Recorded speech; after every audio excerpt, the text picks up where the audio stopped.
we have started to get our screeners, our award season screeners. Yeah. You excited or are you dreading it?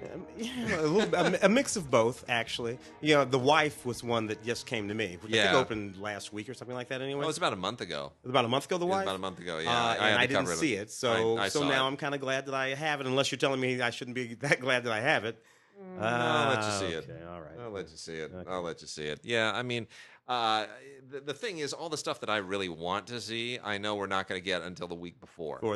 Yeah. So I'm going to have to go out in the theater. I'm going to have to see Bohemian Rhapsody, and I'm missing all the screenings of that, unless they schedule more, which they probably will. But yeah, there it goes. We're so awful. We're just so awful with our awful lives of watching movies. Because we have to see so much in such a short period of time. We have to see it before anybody except for the National Board and the New York critics. You know, Academy members have until freaking next year. They get a whole extra 2 months. And they don't have to see anything that they don't really want to see. We kind of have to see everything because we're the tip of the spear. Yeah, and every now and again we have to go poke people to make them show us their stupid movie, and I hate that. I'm like, seriously? See, and I'm gonna go on record with this. I'm gonna pressure Sam Goldwyn to get out in front of A Boy, a Girl, a Dream and do some awards promotion for that, because that movie deserves to be out there. If you Mario Hardwick, Megan Good, lovely little romance. This movie was in fact shot in one take. I confirmed that. Oh, really? There are no seams there. It was one take. They rehearsed those two actors and all the other actors in all the places that they drove to with the Steadicam operator, getting in the car with them, driving over there to that party where some AD was on the walkie-talkie saying, "Okay, they've arrived," and 3, 2, and he goes into the back room, and in they come through the door, and everybody hits their marks. I mean, that is really, really impressive filmmaking. We of course we know the Hitchcock film. Yeah.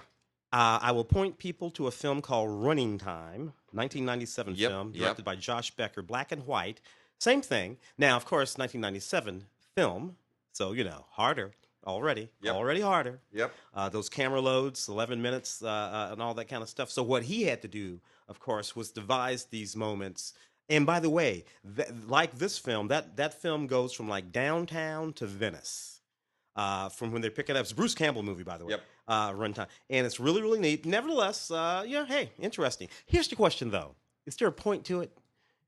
The single take. I mean, is there anything about that single take that makes the movie better? Yes. Okay. And I'll tell you what it is. And this is the thing. In A Boy, a Girl, a Dream, because it is a 2-actor piece, it's basically, I mean, you have other actors in it, at the beginning and later on the party and all this, but because it is fundamentally about a guy and a girl who meet, who have a moment, and then who bear their souls to each other over the course of this evening, you are preserving the kind of thing that you get in live theater, which is that these characters develop over the course of a performance. It's a single, continuous, uninterrupted performance. They are totally in character. And you need it because even though it is a talky movie, two people talking to each other, the heart and soul of the movie is a nonverbal moment near the end. Yeah. And what he's doing is he's winding these actors up emotionally so that when they get to that moment, when they're exhausted from this, the camera's there and the crew and following them and being hard in these characters for a full 90 minutes, they get to that emotional moment. It's earned. They've worked their way to it. It's so pure and it's so beautiful. And you look in their eyes. You look in Omari Hardwick's eyes. I just started bawling. Oh, I've seen the moment. I started bawling, and it's man. so beautiful I was just when that bawling. camera. She's there and she's sitting and she's he looking. turns- It's not a giveaway or anything. She's looking at a little movie on a thing on a phone, and she has earplugs in. Yeah. And he made the little movie, but it's not about. But it's not about it's that about movie. What's in his eyes. And it's all kinds of emotional things are going on. Nobody says anything. That's why I think it's important that it's one take, because it puts the actors into a frame of mind where they work for that moment. And because they've worked so hard for that moment, the audience can't resist that moment. I think it's a superb film, and I hope it's doing well. I don't know. I don't know. It was in one theater in Baldwin Hills. It was in one theater in Baldwin Hills, which bothers me. Bothers me a lot. Bothers me. Very good movie. Because it's a good movie, and because that Baldwin Hills thing says to me. They looked at this and they thought, oh, it's an all black cast. Well, Yeah. let's release it in the hood because Yeah, yeah. And no, didn't Moonlight teach you I anything? cannot believe that movie was not playing in every. I just assumed it was in all the little limelies. I mean, I yes, it's would've an art too. house. It's an art house film. That's For for sure. sure. I get it might not be at Yeah, no, it's no. but it's an art house. Oh Anyway. man, I don't know. That bugs me a lot right now. I'm sorry. does. Let's All right, we got a big batch of Criterions. I'm going to hit these hard right now. This is a really, really great month for Criterion. Stuff that you're familiar with, stuff you may not be so familiar with, stuff like 8 hours don't make a day. Fassbinder is arguably the most prolific lunatic ever to work in any dramatic format, and he made it's just incredible how, and not even like Berlin Alexanderplatz. Forget about that. 8 hours don't make a day was a public television drama in Germany, and he just kicked this thing out. He just wrote it and made it, and it's incredible. You just wonder, where does this wellspring of talent come from? This is almost 10 hours of material. Yeah, which is aired in about 1972. I think. Yep, 1972. And it's just, it's looking at West Germany at a very difficult time, kind of, a generation. It's that generation after World War II from which he came, the new German cinema movement, which also gave us Wim Wenders and, all the others. And it's kind of like a partner to Berlin Alexanderplatz. It's looking at the here and now. Berlin Alexanderplatz looks at the history.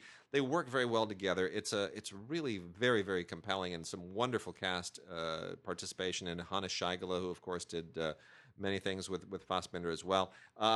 It's great. It's just really, really good stuff. A little bit Circean, as a lot of his stuff was. Really, really fine. And Criterion nabbed a good one with that one. I had no idea that was going to be as good as it was. Sidney Poitier, Raisin in the Sun, gets the Criterion treatment on Blu-ray. This movie is just beautiful. 1961, and based on the Lorraine Hansberry play, which was allegedly the first play by a black woman ever performed on Broadway. Yeah. So it was a big deal as a play, even bigger deal as a movie. Really very memorable movie directed by Daniel Petrie, and it just gets an absolutely beautiful Criterion Collection release with an episode of Theater Talk from 2002 with Philip Rose interviewing Ruby Dee and Ossie Davis, an excerpt from Black Theater Making of a Movement in 1978, and a whole lot of other really cool things. There's an introduction by Woody King Jr. There's an interview with Mia Mask, who's the co-editor of Poitier Revisited. I mean, everything you need to sort of put this film in its historical and artistic context is there. Ruby Dee, Diana Sands, extraordinary actress, died very young, as did Lorraine Hansberry. Lou Gossett Jr. I mean, there's so much. Yeah. It's such a great, beautiful, rich film. From 1965, just a few years later, The Naked Prey, which was Cornell Wilde going. It's just a fantastic movie, man. It's a great movie. Cornell Wilde. I don't think anybody. He produced that film too. He produced it, directed it. He went hard at it. I don't think anybody knew he had that in him. He was such a great actor, and in the '60s you weren't accustomed. And we talked about this on Film Week last week. With respect to Star is Born, is that actors didn't sort of become filmmakers with any kind of regularity until really the 1970s is when that started happening, and really pretty hardcore 80s and 90s, obviously. Clint was one of the first, oddly, but yeah. It was Olivier was the exception, right? Yeah. He was the one that. But he had been a stage exactly. director, so he. And then you obviously have Charles Laughton, who took a shot at it, but it wasn't like a routine thing. That's why when Orson Welles did it, he was like, "Wow, they were exceptions. That's a thing." Yeah. They were exceptions. So for that movie, if you've never seen that, The Naked Prey is really, really great, and it's intense. It 1965, but definitely part of that peck and pie and turn that was going to happen with like the Wild Bunch and Straw Dogs. And Straw Dogs, yeah. It's sort of it's moving in that direction, right? That really tough, rugged direction. It's not Tarzan, by the way. No. Out there. This is no Tarzan movie. Takes place early 19th century, basically dealing with an African safari. And Wilde plays this guy who is essentially turned into a human prey. Yeah, he's released for sport for these hunters, and it's someone is killed. Yeah, and a lot of it has to do with friends, and they go after him. And Yeah. he's on the run. Yeah. And he's sort of picking them off one by one. It's He's driven down to the loincloth. Do you think there is a line that connects this to Deliverance? Oh wow! Hadn't thought about it, but I do now. Yeah. Yeah, you know, See, it's so good, and there's this respect thing at the end of that movie. Not going to give it away. That it's just you never saw that in the Tarzan movies. You know, very true. It's like much respect. You know. Yeah. Anyway. So well shot too. That color widescreen photography is just pristine. Which was just coming on the scene at the time too. Yeah. Because they're making use of it in that movie. Oh yeah. Yeah, you know, because that desert. Yeah, sorry. And then 1975, a movie of a very different stripe, Shampoo. No, so wonderful. You know, Hal Ashby, great documentary about Hal Ashby that was recently released theatrically, and Shampoo is a big part of that. I'm sorry that nobody from this movie was interviewed for that doc. A hole in the doc. It's a hole in the doc. It's a wonderful doc, but that's a hole in it. It is. But you know what? Great movie, and I'm so happy that this is out on a Blu-ray edition from Criterion. Warren Beatty. Julie Christie, Goldie Hawn, movie in many respects kind of based on producer John Peters' life as a hairdresser. As a hairdresser before he became great script by Robert Towne. It's really really cool. It's a great movie. Lots of fun nuances in it. The film referential nuances. Not a ton by way of special features. They did a 4K digital restoration on this, and it's got a 5.1 DTS soundtrack that's really, really, really very good. There's a conversation with Mark Harris and Frank Rich about this, and then there's an excerpt of Warren Beatty on the South Bank Show in 1998, and an essay by Mark Rich. But you know what's most interesting about that movie? Huh. Julie Christie and Goldie Hawn are in that movie, yet the prettiest person in the movie is Warren Beatty. That is so wacky. That's crazy, man. With that hair. With the hair. I'm like, God dang, he's prettier than Goldie Hawn. And then we get an absolutely gorgeous edition of Andrei Tarkovsky's Andrei Rublev. Andrei Rublev from 1966. This is a restoration of his 3-hour cut, which is his preferred cut. Now, it also includes the original 205-minute version, which is not the one that Tarkovsky preferred, oddly enough. One of the rare cases where the director's cut is, I like the shorter version. I like the version that's 20 minutes shorter. But nonetheless, you can watch them both. You can also watch The Steamroller and the Violin, his thesis film from 1961, which is on here. And this is absolutely just a wonderful set. Our good friend and colleague Justin Chang is also featured on this. Does a lovely job, and this is just really really terrific. I just can't say enough about it. It's one of the great films of all time. It's what established Tarkovsky as an international auteur to be reckoned with. It's just an incredible medieval, mythical journey. Beautiful, beautiful black and white photography. It's just stunning.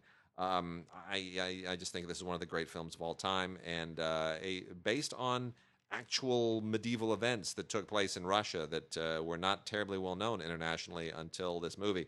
It has all that mysticism and the mythology and the poetry that you associate with Tarkovsky, and really one of the great all-time filmmakers. Such a loss. He died prematurely from cancer, and this will make you very, very sad that we didn't get more out of him, but he left a legacy. So there it is, Andrei Rublev on Blu-ray, special edition from Criterion. Solaris. All right, we'll get back to other movies later, but let's talk about some new movies. And Ant-Man and the Wasp. I dug this. Better than the previous one, right? Yeah, because your girl's in it. Yeah. I'm sorry, it's always better. It's just always better. It is. When my things, all that kind of stuff. Anyway, a fun film, 4K, HD, Blu-ray, packed with all kinds of stuff. It's just no point in going into it. If you dig the series, frankly, of the series, of the superhero series, the Marvel series, I'm not into the DC, but of the Marvel, the Ant-Man stuff, it's been my fave, dude. You know why? Here's why. Because it gets exhausting to watch the world saved from some gigantic, humanity-threatening intergalactic villain every single time. It's exhausting. How often can you do that? It's why the Bond films sometimes get exhausting. But we get a Marvel movie with that theme every year, not every 3, 4, 5 years. Yeah. Ant-Man, he's just doing his thing. It's just it's very small scale. Yeah. And He's not pretentious. He's not rich.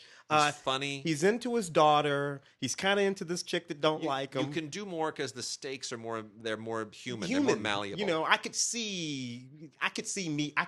I do not see me as Captain America at all. Black Panther, no. I would that whole thing with you black tell me you must be the Black Panther. No, not being no. Pick that guy over there. Anybody. I could see putting on that Ant-Man suit. Sure. And I'm like, yeah, I can do this, as long as I can, get hurt and chicken out and stuff like that. That's what he does. I love all that. Anyway, a lot of fun. Gag reel, alternative scenes, behind the scenes, featurettes, blah, blah, blah, go on and on and on. And then we got Reprisal with Frank Grillo and Bruce Willis. This is one of those Grindstone deals. Grindstone makes basically two kinds of films. We've talked about this before. They make two kinds of films, and they all put them out through Lionsgate and Lionsgate Premiere. They make either really tough action movies, guys running around with guns, usually has, De Niro or Antonio Banderas or Bruce Willis somewhere in the background. And then they also make movies about funny animals, dogs and cats and weird stuff. So those are their two gears. This is one of the former. Bruce Willis has done a ton of these, especially with this particular director, Brian A. Miller. This is written by Bryce Hammonds. Look, Bruce Willis is hardly in this. This is a Frank Grillo movie, and Frank Grillo is a disgraced cop who's a security guy at a bank, and the bank is heisted, and he now, to save his reputation, maybe get back on the force, wink, wink, nudge, nudge. He's got to figure out who's behind the bank heist, yada, yada, so forth and so on. And Bruce Willis took a payday on this one. He's the neighbor who comes over 2 or 3 times and gives him some advice and then gets to have like a little tiny moment of glory later. It's practically an overgrown cameo. But look, Frank Grillo doesn't get a lot of starring roles. Jonathan Skeck, who used to kind of be a real actor, plays the bad guy. Yeah. And there's a whole backdrop to him as well. I mean, these guys all do decent work, but this is straight to video stuff. They phone it in. It's a Blu-ray and digital combo set. We'll see where it goes. It's funny, this movie that I have in my hand here, Arizona, Danny McBride film with Rose Mary DeWitt and Luke Wilson. It's kind of this should have been a straight to DVD, although it shouldn't because I just told you the cast. That's a really yet the movie plays as a straight to DVD sort of movie, directed by a guy named Jonathan Watson. A decent director, kind of the sort of Danny McBride, that whole crowd. Were they North Carolina boys? Yeah, all those North Carolina boys. Yeah. He's part of that whole crew. And they do their things, and they bring their boys up and give them shots and all that kind of stuff, which is super duper great, and it's fine. This is not horrible. It's a dark comedy that has Danny McBride ultimately killing a guy played for 40 seconds by Seth Rogen at the top of the film. Rosemary DeWitt witnesses this. It's played for laughs. Yeah. He kind of goes bananas, kidnaps her, ends up kidnapping his ex-wife, and he's just going nuttier and nuttier as the body count goes up. It's in that very, very, very bad things sort of mode of movies. And I don't know, man. Some people find this stuff funny, when the body count goes up and it gets darker and darker, and Danny is just saying crazier and crazier things. And I just never cared for them. I don't care for them in any context. And therefore, I can't really judge whether they're good or not because to me, they're always bad. Anyway, this has a special feature, The Making of Arizona. Maybe you'll like it, maybe you won't. I can't tell you.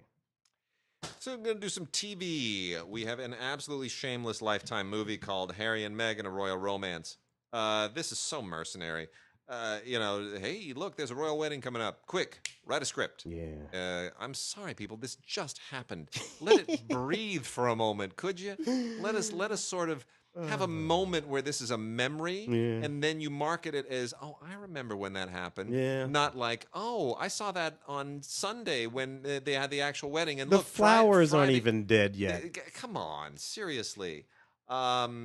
This thing was really phoned in. I mean, it's nothing to scream about. If you want to, hey, you can watch that whole wedding on YouTube. The actual yes, wedding, you can. You can watch the whole damn thing on YouTube, and I got to tell you, it's worth it. It was fantastic. And I agree. I look. There's no way that this romance transpired the way it is in this thing. No. Somebody had a generic romantic script. Might have been an interracial script.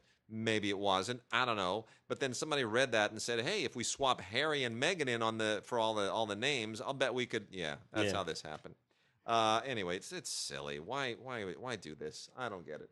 Oh, the Michael B. Jordan version with Michael Shannon, of course, version of Fahrenheit 451 I just did not care for this. Didn't see it. I like the original too Yeah, much. yeah, and The Truffaut.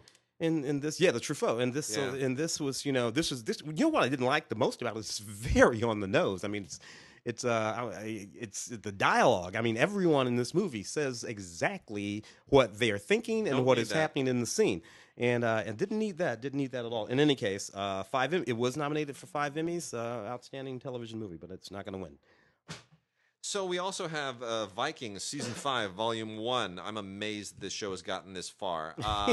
Seriously, I mean, Our buddy Sherman loves that show. it has steadily improved. I will say that it has gotten better over those 5 seasons as they kind of got away from a lot of the I don't want to say less historically accurate, but as they kind of tried to move to something that was a little bit more anchored in history, in actual historical figures, instead of just Vikings just marauding and rampaging and warring, which only gets you so far. So the interesting thing about this series is my direct ancestor has become a character on this show. Oh, get out! No.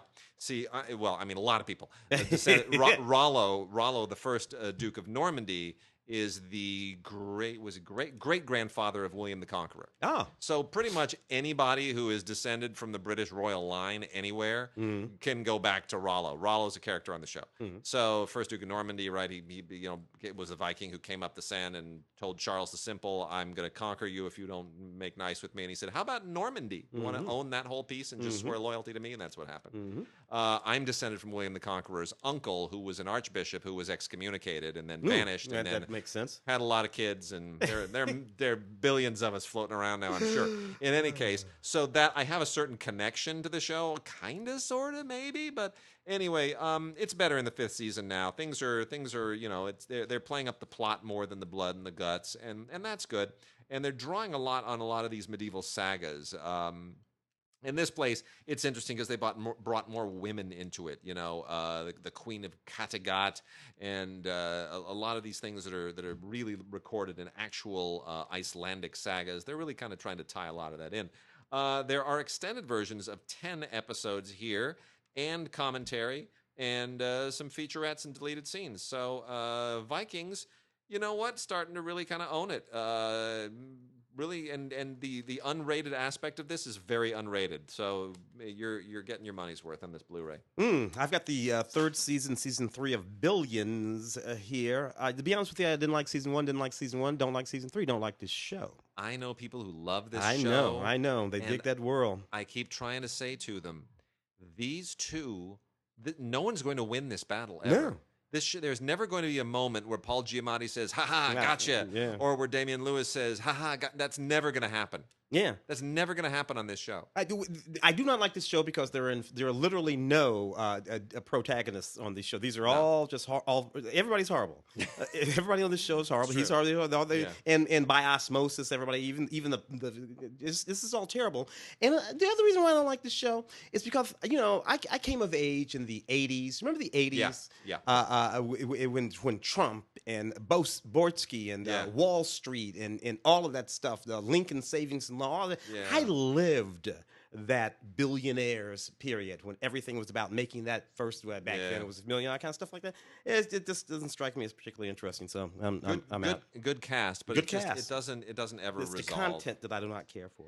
Got a couple from Acorn here. The first one is Series 3 of East West 101, which continues to be a really great, hard-boiled Australian drama. Don Haney is just terrific in the lead part of Zayn Malik, who it really kind of underlines a lot of the ethnic issues that are going on with the immigrant communities in Australia, and how that affects the policing in Australia. It's a very unique show. Really, really well done, and very timely, very much kind of attached to the moment in terms of Muslim and Western societies and how they integrate immigration and refugees. The other one is a quite good adaptation of Anna Karenina for Acorn TV on DVD, not Blu-ray. This was originally aired in 2000. So this is, I didn't even know this had existed, but they keep doing stuff for British television without telling any of the rest of us. Anyway, this is one of the better adaptations of Anna Karenina because it is quite faithful, and that's tough to be faithful without being sort of long-winded and but you want to be faithful to the novel, but you still have to take some license. So they split the difference. It's long. It's about 4 hours long. Done in 4 episodes. They really cover all the territory that the other film adaptations of Anna Karenina sort of skip over. So you get much more historical nuance, but it's good. And Stephen Delane is wonderful, and Mark Strong is in this. Amanda Root. I mean, some people who've become very fixtures in your movies today are all wonderful in this. Helen McCrory in the lead is just absolutely superb. So one of the better versions of the Tolstoy novel, Anna Karenina, from Acorn TV, originally aired in 2000 on British television, from RLJ and Acorn. Blu-ray, the complete collection, Ash versus the Evil Dead. 1979 is when Sam Raimi and Bruce Campbell and all those, Robert Tapper and all those guys, made that original Evil Dead film. I think the film didn't come out until about 1981 because they had to figure out a way to actually edit it. And then, it sort of made everybody's career for that. And he went on to do all the other stuff, the other Evil Deads, Army of Darkness, and a whole lot of great stuff. And then comes Ash versus the Evil Dead. And, this series got started, and I was watching, and they were playing into this joke of how much older Bruce was with the belly and all that kind of stuff. And to be honest with you, I didn't care for it. Yeah, because I'm like, hey man, that's my dude. That's Ash, dude. Why are you making fun of Ash, dude? What I like about this series is that you go forward into it, he kind of pulls it together. You can see him losing a few pounds, and he gets that old sash back, and all that kind of stuff. I'm like, now we're talking about the Evil Dead. He gets that attitude back, and maybe they planned it that way, or maybe he just quit eating donuts. I don't know, but it makes the series get better as we move into it, as he gets his mojo back and starts kicking ass. All kinds of special features on this, seasons 1, 2, and 3 seasons. It's funny. It's a lot of fun. It's a throwback. It's for my generation. You got to have it. You know what else you got to have?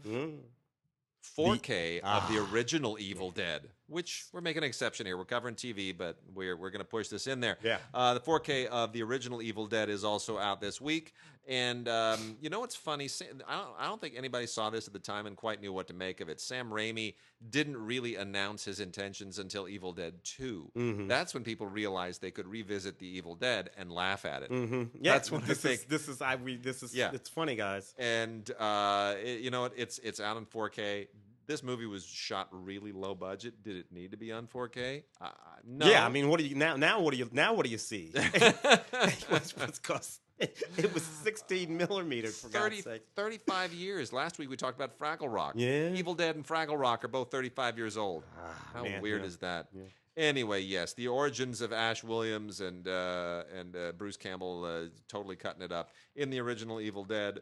Great movie, out on 4K, and an audio commentary with Sam Raimi and Bruce Campbell and Robert Tappert, the producer, which is a whole lot of fun. So you got to add this. This is a 4K that's a must for the collection. The Resident, complete season 1, 3 discs, which includes all 14 episodes. I started watching this. Kind of interesting, young doctors and doing that kind of thing. But it's kind of ordinary too. I'm a St. Elsewhere guy, right? And from St. Elsewhere, I pop up all the way up to a couple of seasons of ER. Yep. That's about it for me when it comes to doctor shows. I mean, you got to go way back to like Chad Everett Medical Center, but I was a kid then. But people seem to like this, so it's okay.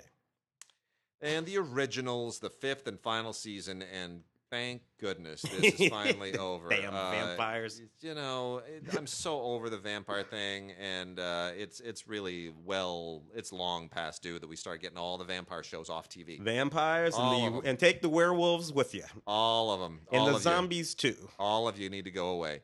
So yeah, the 5th and final season of the originals is history, and it's really not that different from the previous 4 seasons. They milked every piece of this that they possibly could, and it's stylish and sexy and young and vampire-y and all that stuff, but we're done. This has the Comic-Con panel from 2017 for those who care about that, a gag reel, some unaired scenes, and then you're done. That is it. American Horror Story Cult. First American Horror Story, I think it was like 2009 or something like that. I would not have thought that they would be able to reconceive, but they did. This is the complete 7th season, American Horror Story Cult. 3-disc set contains all 11 season 7 episodes. Look, people love this stuff. Who love this stuff? It's not my kind of thing, but if you love it, grab it. All right, we're going to get into some old movies now, some classic old movies, and let me hit the. I'm going to hit the Twilight Time stuff first. Got an interesting quartet of Twilight Time titles this week, this month, starting with "In My Country" with Samuel L. Jackson and Juliette Binoche. This is a little-known John Boorman movie that I'm really glad they went and dug up. You know, John Boorman has had such a long and rich and storied career. And some of the films are totally overlooked, and some of them are really unfairly maligned, Zardoz, Exorcist 2, and some of them are just incredibly well thought of, Deliverance and Hope and Glory. I mean, it's, you know, it's all, he's sort of all over the map. Yeah. But I'm glad he is. In My Country was made in 2004, and it's a very, very sweet, underrated movie that deals with the relationship between an Afrikaner poet, played by Juliette Binoche, and an American journalist, played by Samuel L. Jackson, who are both in South Africa to cover the Truth and Reconciliation hearings right after the end of apartheid. And it's a really interesting film. It's not flashy. It's not hyper dramatic. But it's the only film that I'm aware of to date that has actually dramatized anything to do with the Truth and Reconciliation hearings, which are a really important part of history. Yeah. And it delves rather boldly into why that was important and what it meant to South Africans at the time and why it was so unique and completely unprecedented in the history of humanity. It's really extraordinary. There's an audio commentary with Boorman, thank goodness, because he's getting up there. Isolated music track, as with all Twilight Time titles. Deleted scenes with optional commentary. And interviews with a lot of key people, including Juliette Binoche and Mike Medavoy. So, In My Country, good, solid John Boorman movie from the early 2000s. We also have The Bravados, which was a kind of a quintessential 20th Century Fox Western of the 1950s with Gregory Peck and Joan Collins and Stephen Boyd. I mean, this really is very much right in that mode, directed by Henry King, you know, just like a lot of their other stuff. And Henry King and Gregory Peck had previously done The Gunfighter in the early 50s. Yeah, yeah. And this is it's not a sequel to it, but it trades on a lot of the same themes. You know, he plays a rancher whose young wife has been killed. Usually it's the other way around. It's the rancher who's been killed and the wife is the one who has to seek revenge. Anyway, we've seen this story a million times. But it's fine. Great supporting performances by everybody involved. Lee Van Cleef's also in it as well. The Bravados. And then we also have, from Twilight Time, a sensational performance by Spencer Tracy in The Last Hurrah, great John Ford film from 1958. And, you know, Spencer Tracy it's like he can do absolutely no wrong whatsoever. This is based on the Edwin O'Connor novel, which is very much it's kind of timely again, you know. It's about a mayor of a New England city and who's running for re-election for the 5th time and has been accused of some truly horrible things. And when you look at where we are politically today, it's interesting to watch this to realize not much is all that new. This really kind of hits a lot of very, very important points that continue to be sort of very relevant and prescient. James Gleason, Ricardo Cortez, Pat O'Brien, Basil Rathbone, a lot of great supporting performances who look like political figures now. It's a good, powerful film, great, very unusual John Ford film for the era, too. And then lastly, a movie that was so maligned at the time, and damn if it isn't a camp classic now. 1977's The Other Side of Midnight. Yeah. I will never forget that artwork. That you know, that artwork I remember on TV. I remember my mother even like trying to cover my eyes when the commercials would come on, just like, ooh, that looks really dirty. And it kind of is for 1977. This was based on a Sidney Sheldon novel. Yeah. That was it stars Marie-France Pizier, the French actress at the time, who had this affair with an American pilot during World War II, and she gets pregnant, and you know, then flash forward, there's all this melodrama and whatnot. Susan Sarandon was in this. It was a very early performance for Susan Sarandon. Michel Legrand wrote the music. It's all very sappy and soapy and scandalous and kind of innocent at the same time. But nonetheless, it's Sidney Sheldon. Look, Sidney Sheldon didn't write porn. No. He created I Dream of Jeannie. Yeah. So it was sort of scandalous at the time, but in retrospect, it's sort of chaste and campy and amusing. Oh, The Bride on Blu-ray. The Bride, 1985. Sting in this film. Jennifer Beals. An arty Frankenstein movie. Yeah. And not very good. She was terrible in it. Coming off a Flashdance. And then we realized, oh, this chick can't act. She just looks sexy when that sweater is hanging off the shoulder. Yeah. And then, years later, hey, you know what? She built herself a career. And Sting never did quite become the movie star, heartthrob that I thought that people thought that he might be. He wanted to do all kinds of stuff. Anyway, Clancy Brown is in this movie. I always loved that. Commentary by the director, Frank Rodham.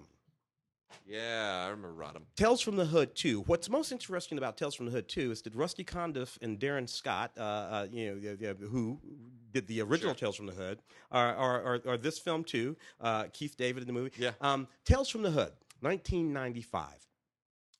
That movie. And here, the second movie, 2018. That's nuts. That's a long time, but hey, do it again if you got to. Here's an interesting thing. If you look up the original Tales from the Hood poster, it's going to have some taglines on it.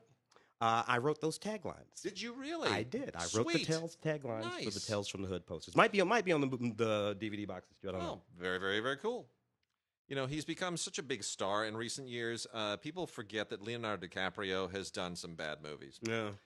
And The Man in the Iron Mask would be one of them. Yes, it would. He was young. He was. This is now out in a 20th anniversary edition from Shout Select. I love the people at Shout Factory. They pick good stuff. I get it. This is, it's kind of hard to turn this down. It's Leonardo DiCaprio. It's the Man in the Iron Mask, Jeremy Irons, John Malkovich, Depardieu, Gabriel Byrne. It comes from the Musketeers, the Three Musketeers saga. It's it has all of those. Peter Suskitsky, shot it. Anthony Pratt, production design. Alexander Dumas novel. Randall Wallace, the writer of Braveheart, wrote and directed it. I get it. The credentials, the pedigree is very impressive. It's just not a good movie. Yeah. It's a terrible movie. Yeah. It's back when Leo was still really just working with Woodby and Purdy. Yeah. And that's why he was there, and that's what he was doing. And it's so upsetting because it's a story that deserves better treatment. It's really a great novel. The Dumas novel is a great novel. Like, I prefer Man in the Iron Mask to the Three Musketeers. The Three Musketeers, yeah. I really do. I think the Man in the Iron Mask is the pinnacle of Dumas. But nonetheless, if you do like the film, you get a 4K scan of the original camera negative, down converted to Blu-ray here. And there's a new interview with the producer, Paul Hitchcock. There's a new interview with Anthony Pratt, the amazing production designer. Randall Wallace does an audio commentary, and then there's some featurettes. And so, I hate this film with an abiding passion. I had to review it for Box Office at the time, and I shredded it. But look, I guess there's enough here in this pedigree that somebody would care. Yeah. Also from Flickr Ali. Gosh, they're doing some really, really good work these days. Flickr Ali is just they're chewing it up. They've got some great stuff here. First off, from the Black Hawk Films collection is Berlin. These are all manufacture on demand. Let me point out, these are Blu-rays, but they're MOD Blu-rays. So you got to go to their site, flickrali.com. And order this stuff, and you're going to want to. flickrali.com. The first is from the Black Hawk Films collection, and it is Berlin Symphony of a Great City by Walter Ruttmann. This is an extraordinary movie from 1927. It's only an hour long, but it's a snapshot of a place and a time and a moment. One day in the history of Berlin, at a moment before when it was the waning days of the Weimar Republic, before Hitler, before Nazism, before it became a divided city. This is a rare moment in what Berlin once was. And if you've seen, for example, Cabaret, you know a little bit from Cabaret about what Berlin was in this particular moment. Even though Cabaret takes place later, it is still, very much it captures a lot of those aspects of it. Anyway, this is a highly influential film. They did a beautiful job here with a 2K scan of the original 16mm elements. And there's a fantastic score here by Timothy Brock, performed by the Olympia Chamber Orchestra, that is just perfect. It's a perfect marriage of material and music. It's just absolutely great. Carl Freund co-wrote the screenplay. The original idea was from Carl Mayer. It's a great kind of experimental, kaleidoscopic documentary snapshot of this very historic city before bombs literally leveled it. And it's for all kinds of reasons, this is historic. Berlin Symphony of a Great City. And then we have 2 volumes from Flickr Ali of Rudolph Valentino films. This is the Rudolph Valentino Collection, Volume 1 and Volume 2. On Volume 1, we have Eyes of Youth from 1919 and Moran of the Lady Letty from 1922. And then Volume 2 has A Society Sensation, Virtuous Sinners, Stolen Moments, and The Young Raja, all between 1918 and 1922. Rudolph Valentino, of course, one of the legendary early movie stars, a face that you could not dream of. And this is a wonderful look at what made him such an extraordinary screen talent, why he was so legendary. And if you are a fan of this stuff, as I am, anything from the silent era, you will absolutely want to add this to your collection. Sad little anecdote. Rudolph Valentino, his home no longer exists in Los Angeles. You would have expected that would have been a landmark here, a dedicated landmark of some kind, protected miles. No, it's not. It was torn up so they could put the Hollywood freeway through. Yeah. So the ruins and the location of Rudolph Valentino's house is somewhere buried underneath the Hollywood freeway. On to you, sir. Shall we knock out a couple of these over here? Hit those. The Spiral Staircase. What the heck? Everybody knows this extremely wonderful film. Dorothy McGuire, Ethel Barrymore. It's just a wonderful film. This is a Blu-ray. It looks fantastic. The black and white is so crisp that it's almost like watching silhouettes occasionally. Of course, the way the film is constructed with the spiral staircase, with those, the light would shine, and those spires of the staircase would hit the wall in that very particular way, and it's just extremely effective. Newly remastered HD 4K scan, restored. I mean, really, this is just a fine, fine grain. It's just so smooth. It's absolutely astounding. Audio commentary by film historian Imogene Sarah Smith. There was a 1945 Screen Directors Playhouse radio broadcast of this film, and they put that on here too. Excuse me, with Dorothy McGuire and director Robert Sidemek. Got 3 interesting films here. Oh, I'll let you go. Do the 3D thing. Oh, the Sangria, originally released in 3D. Yeah. Which is really kind of interesting for a film that's not really a horror film or anything like that. This is really just a big old drama. I mean, a melodrama at that. But it was nevertheless in 3D. So this is Fernando Lamas, Arlene Dahl, Patricia Medina. He's playing this indentured servant guy who was working for this during the Revolutionary War. He was working for this doctor. When the doctor dies, the doctor leaves in his will all of his land and stuff to this guy who had been his indentured servant. Needless to say, his daughter does not care for this. In fact, the problem is really with the daughter's fiancé and the daughter's fiance's father, who want all of this kind of stuff. And when we watch this sort of love twist around and everything like that, as Fernando Lamas fights to make sure that the will doesn't get broken and that he's able to take care, to carry out his master's desires. So anyway, it's a neat, incredibly melodramatic film set just after the Revolutionary War. It came out about 1955, I think. It's okay. Fernando Lamas, it is much better to look good than to feel good. Kind of guy with a strong chin and all that kind of stuff. This is a newly remastered HD 4K. Again, looks fantastic. The color is absolutely insane on this film. A lot of special features, including the 1955 Lux Radio adaptation with Arlene Dahl and Cesar Romero, as opposed to Fernando Lamas, who was actually in the film. So we have Big Wednesday on Blu-ray from the Warner Archive Collection. Big Wednesday, of course, the original surfing movie, kind of epic surfing movie. This was directed by John Milius, very Milius film, very Yeah. macho, because Milius was one of those guys in the '60s who was heavy into surfing. I kind of overlapped with a little bit with these people. I knew I know some of these guys today. They're like aging surfers, and they kind of still think they're 18, 19, 20, even though they're like 68 and 69. Okay, fair enough. That's fine. They're just living that surf life, man. But this gave us, 3 actors who went on to do quite a bit: Jan Michael Vincent, William Catt, and Gary Busey. A young Gary Busey. Look how not freaked out he looks. Yeah, because you just saw him the other. I just I saw him roaming around the chili cook-off on Labor Day. Man, that was, you wanted to run the other direction. He had a look in his eye that looked like something scary. Anyway, just the one eye. Just the one eye. But anyway, it is, surfing is the metaphor here. It's all metaphorical about life and coming of age and so forth. And William Catt would, of course, go on to be the greatest American hero, and Jan Michael Vincent would go on to do Airwolf. Made a couple good films. The Lightfoot. Sure. Yeah.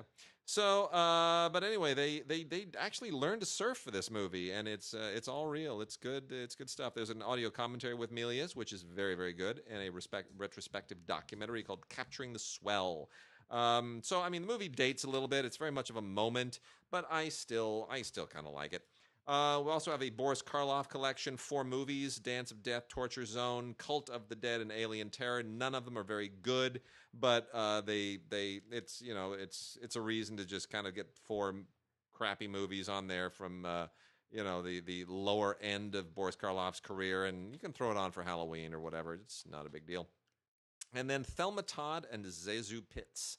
The Hal Roach Collection, 1931 to 33. We have mentioned before that Thelma Todd, of course, created a restaurant that I drive by every single day. And then she died a very controversial death. And, was she murdered by her mobster boyfriend and all this stuff? They made a movie of it with Lonnie Anderson some years ago, in the 1980s. Anyway, this is a bunch of shorts from 1931, 32, and 33 that starred Thelma Todd and Zazu Pitts.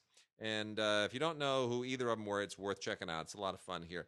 It's like Alum and Eve is very, very funny. Red Noses is very funny, and maybe my favorite of the whole thing is Maids a la Mode from 1933. Some really cool shorts, all mastered from the original negatives, and commentaries on some of these as well. So that's a fun set. Thelma Todd and Zazu Pitts. Ah, yes. A couple of music documentaries here. Imagine and Give Me Some Truth, both documentaries surrounding John and Yoko Ono. Of course, John and Yoko. Imagine, the way it's sort of created, it's filmed during the summer of 1971, a little bit in London, a little bit in New York, at the Dakota, about 10 years before we would lose John. There. So it's really interesting to sort of roam around inside that apartment. The way Imagine is constructed, it's lots of interviews with lots of celebrities and famous people that they knew who would come by wherever they were and whatever they were doing, and they would sit around and talk and play music and sing songs. And it was really sort of like leftover stuff from the 60s is what's going on in Imagine, in that kind of talk there. And it's a perfectly lovely film, and we get to see George Harrison and Fred Astaire and Andy Warhol and Dick Cavett and Jack Palance and Jonas Mekas, and it's structured that way. Give Some Truth is a Grammy Award-winning film, and it's more centered around music and the music making process, particularly for the album Imagine, for the Imagine album, from conception all the way through the process of building the songs, writing the music, through final recording. That's what's going on in that film, Give Some Truth, and it's really beautiful. Obviously, both of these films feature a great deal of music from John Lennon, Yoko Ono, and many of the other Beatles playing this and singing that, and this, that, and the other thing round and about. Bonus features include studio outtakes and all kinds of other stuff. Look, if you're a Beatles completist, you're going to want this. If you're a Lennon fan, you're going to want this. On Blu-ray, looks fantastic and pretty special. Rock and Roll Hall of Fame. Rock and Roll Hall of Fame. So, believe it or not, the Rock and Roll Hall of Fame is not all that old. It's only only like 30 plus years old. I mean, it was created within our time as adults listening to rock and roll music. So this is a compilation of some of the most important and interesting inductions into the Rock and Roll Hall of Fame, featuring acts from the 60s, 70s, and 80s. Highlights come from the 2010, 11, 12, and 13 induction ceremonies. You will see Alice Cooper, Under My Wheels, Rob Zombie, Hart, the Red Hot Chili Peppers, Stevie Wonder, John Mellencamp, etc., etc., etc. Basically, I think Don Henley and Randy Newman and Neil Young and Tom Waits are various different hosts at different times here, so you get to hear a lot from them. All kinds of stuff. Tom Petty, lost Tom Petty not too long ago, if I'm not mistaken. Yep. And a lot of contemporary artists too, John Legend, John Mayer, et cetera, et cetera. Hey, you're a rock and roll person, you're going to want to grab this. And one more on music before we get into foreign language stuff. Is Idil Biret 75th anniversary concert with the Borisan Istanbul Philharmonic Orchestra, conducted by Toshiyuki Shimada. And Idil Biret, of course, is the great Turkish pianist. She is extraordinary. Here she plays pieces by Hindemith, Rachmaninoff, and Schumann, and she does it beautifully. There's also a little bonus of her at Yale University. I've said this many times. There is something different about the way that women and men perform any instrument, frankly, and concert piano as well. Women just do it differently. There's something, and it doesn't have anything to do with aggression or even or strength or power. It's interpretation. It's just purely interpretation, and it's lovely. She is absolutely extraordinary, and this is unfortunately only on DVD. I wish it were on Blu-ray because it's just superb. And this was recorded. The Yale University thing is from 2012, and the 75th anniversary concert is from 2016. So I really recommend this, even though it's only on DVD and not Blu-ray. Idil Biret 75th anniversary concert. All right, let's foreign.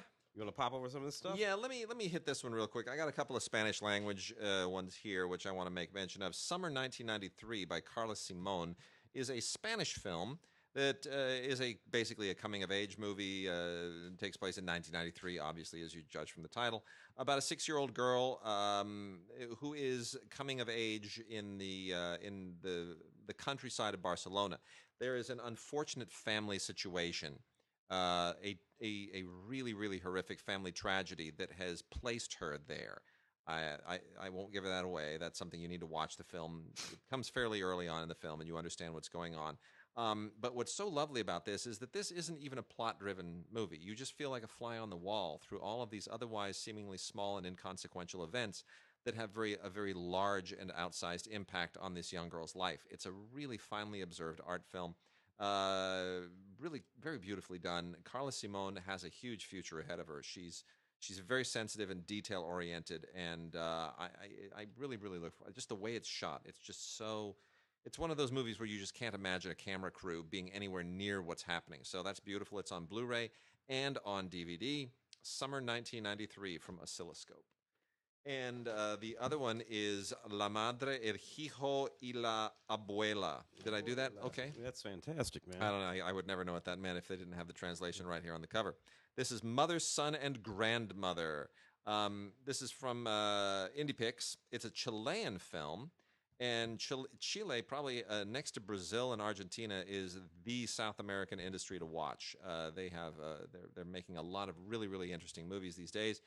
And this is about this young guy who takes his camera back to his hometown after it's been completely wiped out by a volcano, and he's there to document things. But he basically meets two friends, and there winds up being a how would I put this? What he went looking to capture with his camera is not what he finally does capture with his camera, if that makes sense. And very, very interesting story twists to this one, and it apparently has some connection to real events. So anyway, Benjamin Brunet is the filmmaker. The movie is Mother, Son, and Grandmother. It's a Chilean drama, and it's very good and very interesting. Shall I knock off a couple of these? Yep. Wreck. Oh gosh. The 4-film Spanish collection. I remember covering these as Spanish films, and then they spun off them 2 American films, 2 American versions of the same thing. It was kind of interesting. Young TV reporter, found footage kind genre, of thing, and they're originally just assigned to go follow a fire department. Fire department gets called out to this building, go into the building. There's something going on in the building. The building gets quarantined. The fire department guys and the little news reporter crew are trapped in the building with the tenants of the building and whatever the hell else is going on in the building. Pretty intense. Okay, little movie. Rec 2 picks up just moments after the end of Rec, and that's what I like it. That's what they did in the original Halloween series. You remember Halloween sure 2? Do. And it literally picks up just a few moments later. By the time you get to Rec 3, you're sort of losing the grip a little bit. By the time you get to Rec 4, Genesis, you're just explaining. So it's like those Purge films. You work your way around and you try to get 4 of them out of it, and if you make it, you did good. They did. They're all in this box set. 1, 2, 3, and 4 special features include making of, behind the scenes, outtakes, deleted scenes, blah blah blah, all that kind of stuff. Look, if you like this kind of stuff, particularly the Spanish films, you'll enjoy these. They're a lot of fun if you're into the horror business. I don't particularly care for any of those movies, but I look, the fact that even exists at all is kind of. Well, it's like I think last week we talked about. Was it last week we talked about the Blumhouse thing? You just make one of these things, and you make another one of these things. You make another one of these things. The next thing you know, you got yourself a factory. There you go. I'm going to hit some French language stuff here from Distrib Films, a Lucas Belvaux film. I like Lucas Belvaux very, very much. That stars Emily Dequesne, André Dussolier, and Guillaume Gouy. Emily Dequesne, of course, did Rosetta for the Belgian brothers, and André Dussolier has been around forever. The film is called "This Is Our Land," and it's really timely.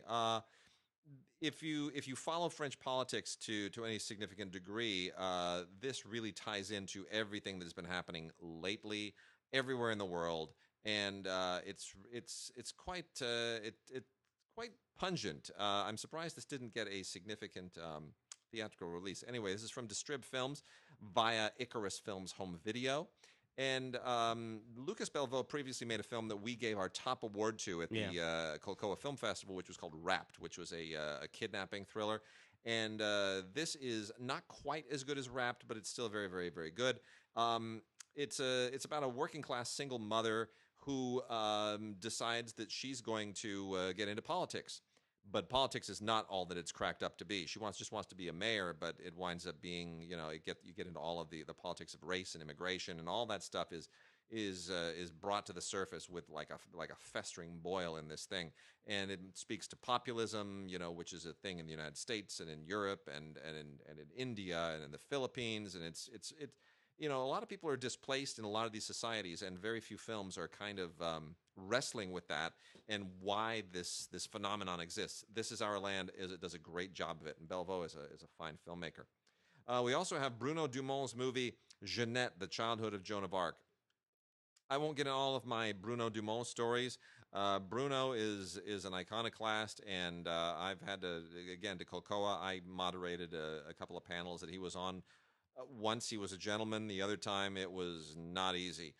Bruno makes movies that are kind of pompous and self-absorbed and overly arty, and he's not afraid to just go completely over the cliff and do things that really turn people off.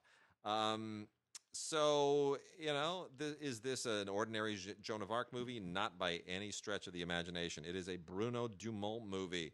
But it is an interesting one in that it does have a connection to a certain history, looking at Joan of Arc, beginning at the age of 8, and how this, presumably all these childhood experiences made her who she was and eventually became. The movie's too long, but it is better than most Bruno Dumont movies, but it is nonetheless a Bruno Dumont movie, and it was at Cannes and was not terribly well received. The last one here is Sandrine Kiberlin and Laurent Lafitte, both of whom I absolutely adore. And that's appropriate because the actual title of this is Elle l'adore, otherwise translated in English as number one fan, which sounds a little bit creepier. Jean Herry directed this. This is also from Icarus and Distrib Films. And it's about a beautician played by Sandrine Kiberlin who is obsessed with this one pop singer, and suddenly her dreams come true, and there he is in her life. And how do you deal with this? And is this even normal? And what happens when suddenly an ordinary life is pushed into the extraordinary? It does not do what you expect it to do. French films never actually do. This is not a fairy tale. This actually goes into some pretty dark corners that you don't see coming, but it's smart. This was made about 4 years ago. Again, if this had been 20 years ago, this would have gotten a theatrical release here. It really is a smart film. It starts in one place and it goes into a completely different direction. And as far as should I call it a thriller? Yeah, I guess it's a thriller. It's definitely a thriller, but you don't see it coming. So get ready. Fascinating. Asia Argento in the year 2000 directed her debut film, Scarlet Diva, semi-autobiographical film about a young actress, up and coming, and yet still full of anxiety and angst about her life. Hating being degraded by the male directors and producers in her life, loses it a little bit and goes on a sort of wild spree across America and Europe, and then tries to turn it all around and pull herself back to a spot where she'd like to be and find true love. Man, oh man, oh man. Art imitating life, imitating art, imitating life, imitating art. Just literally, it just all wrapped back around on her. I have no issues with Asia. This was an interesting film, not particularly good, not particularly adept, but okay. Lots of special features here, there, and everywhere. 2 audio commentaries by Asia. One from 2002, the other one from 2018. Oh, that's interesting. Well, there we go. There we have it. All right, that should just about wrap things up. We are done for this week. We're gonna now the holiday season is really upon us. We're gonna start getting inundated with screeners. So, but we will not go on hiatus until the end of November. So we've got a few more weeks of podcasts. We'll keep you guys abreast. And in the meantime, email us at gods@digigods.com or gods@cinegods.com. Visit the Facebook page, and please visit the CineGods Facebook page as well. DigiGods, you need to join. CineGods is open to anybody, and the cinegods.com site is going to be getting some upgrades soon, too. We'll get that back on track. Till then, we'll see you guys later.